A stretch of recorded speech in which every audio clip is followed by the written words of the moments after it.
volvimos al living y estamos ahora, como cada 15 días, los martes, con la Sociedad Uruguaya de Gerontología y Geriatría, y para eso recibimos a la licenciada Soledad Vázquez. Bienvenida nuevamente al living. Muchas gracias, Rosario. Siempre es un gusto recibirte, y en este caso para hablar de algo que queremos hablarlo de forma muy práctica con Soledad hoy. Ya hicimos un adelanto hace varios programas atrás con el doctor Aldo Sgarabati sobre lo que son las caídas de las personas mayores, en las personas mayores, y la verdad que hay toda una introducción por parte del doctor Sgarabati que la pueden encontrar en nuestro YouTube, donde van a poder conocer desde el punto de vista médico, y hoy con Sole vamos a hablar de algo muy práctico, que es esas pequeñas modificaciones que podemos hacer en el hogar para evitar esas caídas que suelen tener tantos efectos. Empecemos por cuál es la importancia justamente de las caídas en la persona mayor. Sí, Rosario, para realmente dimensionar este problema y no caer a veces en la creencia de que caerse es normal o caerse es normal de cuando uno comienza el proceso de envejecimiento, o que uno se cae porque se tropezó y fue poco precavido o de torpe, dicen algunas personas. Bueno, en realidad una de cada 3 personas mayores de 65 años se cae cada año, ¿sí? Una de cada 3. Y de las personas que han caído, ya está comprobado, está estudiado que la mitad de esas personas probablemente se vuelvan a caer en los siguientes 6 meses.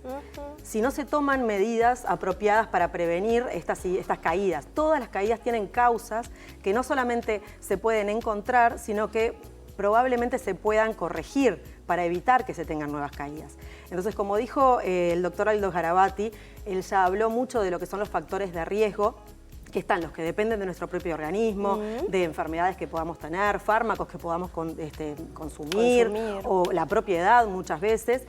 También hay otros factores de riesgo que tienen que ver con la organización de nuestro espacio y muchas veces de nuestro domicilio. Creemos que nos caemos en la vía pública, que las personas, hay una creencia también de que las personas se caen más en la vía pública, porque está el pavimento en mal estado, porque el semáforo no me da el tiempo suficiente para atravesar la calle, porque el ómnibus para lejos del cordón de la vereda, pero en realidad ya también está estudiado que la mayor parte de las caídas se dan dentro del propio domicilio. Es mi lugar, el lugar que yo organizo, y la mayor parte de las caídas se dan ahí. Entonces, pequeños cambios y modificaciones que nosotros hagamos en la organización de nuestro domicilio, de nuestra casa, van a hacer la diferencia en que tengamos caídas o no tengamos caídas, y por consiguiente que tengamos una vida autónoma y totalmente alejada de lo que es la dependencia. Exacto, la importancia de la autonomía, de la independencia para poder manejarnos en el hogar, que a veces con pequeños cambios mejora mucho.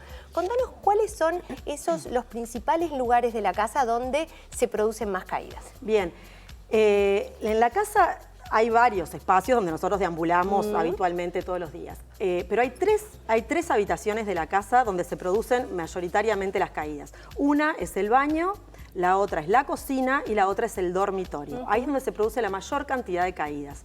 Y vamos a ver que en realidad nosotros organizamos esos espacios en determinado momento de nuestra vida y según también una costumbre familiar, porque a veces vivimos solos y a veces vivimos en un núcleo familiar. Entonces, en determinado momento de la vida organizamos la casa de esa manera. Y después nosotros vamos cambiando, claro, no cambia la casa, y mantenemos las cosas en el mismo lugar y en la misma disposición, y en realidad no es amigable ni es favorecedora de una deambulación libre, sino que nos empieza a resultar entorpecedora justamente de poder movilizarnos y está llena de obstáculos. Totalmente. Vamos a ir recorriendo, Sole, esos distintos lugares de la casa, y vos nos vas a ir dando algunas ideas de qué podemos mejorar en esos lugares para hacer mejor la circulación, el movimiento dentro del hogar, ¿no? ¿Por dónde querés empezar? Bueno, podemos empezar por la cocina. Bárbaro, me encanta. Bien. Aparte, la gente de antes, la de ahora menos, pero está mucho tiempo en la cocina. En la cocina se cocina todo. Por eso. Se cocina todo, además. Las caídas también. También, las caídas. Entonces, bueno, en la cocina, primero y principal, bueno, no es en todos los lugares, pero la iluminación, hay una prueba muy sencilla que podemos hacer para darnos cuenta de si es una iluminación muy luminosa, valga la redundancia, que deslumbre. Fuerte, blanca. Claro, yo entro de una habitación a la otra, prendo la luz y y me deslumbra y eso me hace perder un poco la noción de dónde están las cosas, o muy tenue, que también yo pierda un poco de vista por dónde me estoy desplazando. Entonces entro de una habitación a la otra y rápidamente me doy cuenta. Si yo veo que genera alguno de esos dos efectos, ya la puedo ir modificando. Intentar que la luz sea pareja en el hogar, que sea para pareja. que no haya esos cambios que nos pueden llevar a ver peor. Bien, exacto. Entonces la iluminación es importante, ¿sí? El suelo es importante, lo más antideslizante posible que yo pueda tener el suelo de todos los lugares donde yo me desplace va a ser mejor. Alfombritas, todo ese tipo de cosas que yo pueda colocar son potenciales riesgos para poder caerme. Cualquier irregularidad en el suelo es un riesgo para poder caerme, para poder trancar mi pie y tropezarme. El tema a veces que vamos como un poco arrastrando el pie y entonces hace que en esos pequeños desniveles, que a veces no son ni un escalón, es súper riesgoso. Por eso las alfombras son es muy importante. Si tenemos que tener una alfombra, porque sí o sí tenemos que tenerla, que esté pegada, adherida al suelo, ¿sí? Sobre todo en los bordes, que no se empiecen a formar esos dobleces que se forman que hacen que nos tropecemos. Bien. Luego en la cocina, una cosa muy importante, la altura, ¿sí? La altura de las mesadas. Hay cosas que no las podemos modificar fácilmente porque no vamos a tirar abajo la cocina de hacerla de vuelta. Pero la altura de las mesadas tendría que ser a una altura acorde como para que no tengamos que tener posturas viciadas, ¿sí? Hacia adelante o demasiado altas que nos produzcan dolores articulares y que después esos dolores hacen que tengamos cambios posturales, que caminemos diferente. A veces es poner unos suplementos, ¿verdad? Porque de pronto tenemos una mesada muy baja y le ponemos un suplemento, por lo menos para aquellos lugares donde hacemos la mayor parte de las tareas, como el cortar, picar, ¿verdad? Que eso a veces se complica. Exacto. Después, bueno, ¿dónde ubicamos los objetos, ¿sí? O los elementos de uso más frecuente? Generalmente, bueno, tenemos alacenas altas y tenemos muebles bajo mesada y lo mismo en la heladera. Las cosas de uso más frecuente, aunque sea el plato, el vaso y los cubiertos que voy a usar yo, ¿sí? Después cuando vienen invitados es otra cosa. Tenerlos a la altura que sea más vertical, digamos, ¿no? Que yo pueda disponer de ello fácilmente. Que no tenga que elevarme por encima de mi cabeza, ni subirme a banquitos inestables. Eso te iba a decir, el tema del banquito. Ni tampoco ir demasiado abajo, que los cambios posturales bruscos generan muchas veces la pérdida de estabilidad. Exactamente lo mismo en la heladera. Siempre ponemos los vegetales en la parte de abajo porque está dispuesto de esa manera y en realidad capaz que los podemos poner en el medio si los usamos con frecuencia. Ahí está. Entonces eso sería la cocina. Y por supuesto eliminar todo lo que sean mueblecitos auxiliares, la mesita auxiliar, todo lo que nosotros... Si podemos hacer un tránsito recto y amplio por un espacio, por una habitación, va a estar bien. Ahora, si tenemos que empezar a rodear muebles, ahí ya es un factor de riesgo. Sí, entonces, cuidado donde ponemos la escoba, donde ponemos ese tipo de cosas que es típico tenerla en algún lugar y después pasar caminando y llevársela puesta, ¿no? El recipiente de la basura, ese tipo de cosas, cuidar ahí que estén en lugares que no estén en la zona de circulación. Yo rápidamente me puedo dar cuenta, haciendo como este ejercicio de ir caminando y darme cuenta si mi movilidad es amplia o si tengo que andar girando y dando vueltitas para llegar a los lugares. O sea que ahí más o menos estaríamos en la cocina. Bien. Luego podemos pasar... Vamos al baño. Al baño. Bueno, vamos al baño y después nos vamos a dormir.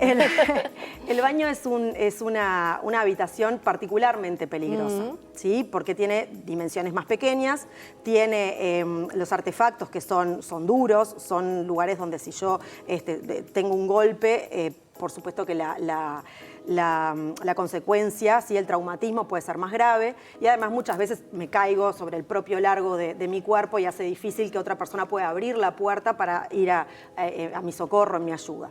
Entonces en el baño hay que tener muchos reparos. Lo mismo la luz que con el resto de las habitaciones y lo mismo con el suelo. Nadie quiere pisar el piso frío luego de salir de la ducha. Claro. Entonces todos ponemos una alfombrita, en mayor o menor medida todos la ponemos. Las alfombritas que tienen ventosas, ¿sí? Que son adherentes al suelo, capaz que no van a ser la misma textura que una de algodón, pero es más segura. Porque recuerden que yo para salir, preferentemente una ducha, ¿sí? Con un zócalo lo más bajo posible, pero si tuviera una bañera, ¿sí? Y no puedo sacarla porque no puedo hacer esa obra de albañilería, en realidad lo mejor es cuando estoy parado en un pie para salir, no apoyarme sobre algo que se pueda deslizar. Bien, Perfecto. adentro de la ducha se acumula el jabón, cuando me estoy bañando se hace particularmente resbaladizo el suelo de la ducha o de la bañera. Existen unas barritas que se pueden pegar y que se limpian fácilmente, no acumulan hongos, o también la alfombrita que tiene ventosas. Perfecto. Tratar de tener barras para asegurarme, una barra amurada a la pared de la ducha, ¿sí? En sentido diagonal, y que a mí me quede cómoda, no que mis familiares la coloquen según la altura que a ellos les parece. Perfecto. Y lo mismo para levantarme del inodoro, también poder aferrarme de algo que no sean en lo posible los artefactos, que yo no me tengo que aferrar del lavabo para levantarme. Porque lo típico es después que se te venga hacia ti. O sea, los artefactos están amurados con un cemento que no está preparado para sostener el peso de mi propio cuerpo. Exactamente. Y repetidas veces. En cambio, una barra correctamente amurada sí. Es para eso.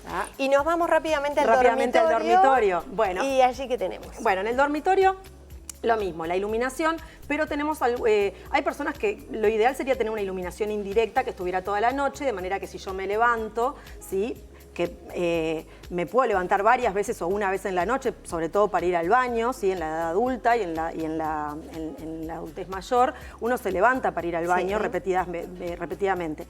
¿Y qué pasa? Uno está en ese estado de relajación física, relajación mental y se vuelve más propenso a no estar tan alerta de los obstáculos. Entonces, tener una luz indirecta sería ideal. Quien no puede dormir con una luz indirecta porque le molesta, tener una luz portátil en una mesita de noche. Es muy útil tener una mesita de noche, entonces que sea de fácil acceso, ¿no? Si yo me tengo que hacer toda una vuelta para prenderla, ya no me va a servir.